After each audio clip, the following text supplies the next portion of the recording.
ഹെൽമെറ്റിന്റെ ആവശ്യമില്ല. ക്യാമറയും പോലീസും ഒന്നും ഇല്ലാത്ത സ്ഥലത്ത് കൂടി ഞാൻ പോണേ. അതൊന്നും കുഴപ്പമില്ല, ഞാൻ നോക്കിക്കോളാം.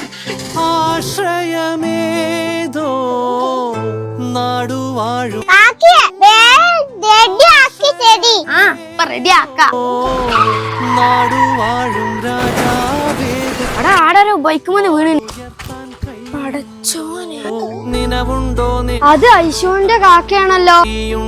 ഒരു ദേശമാകെ കാക്കേ എന്തായാലും പറ്റിയോ?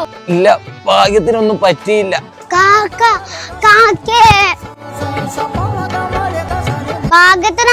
കല്ലുമേല് തലക്കാഞ്ഞ്. അല്ല, ഞാനിങ്ങനെ പറ്റുമെന്ന് വിചാരിച്ചില്ലേ. ഹെൽമെറ്റ് ഇടുന്നത് പോലീസുകാരൻ ക്യാമറിനും പേരിച്ചിട്ടാവരുത്. അത് നമ്മുടെ തലക്കുള്ള പ്രൊട്ടക്ഷൻ ആണ്.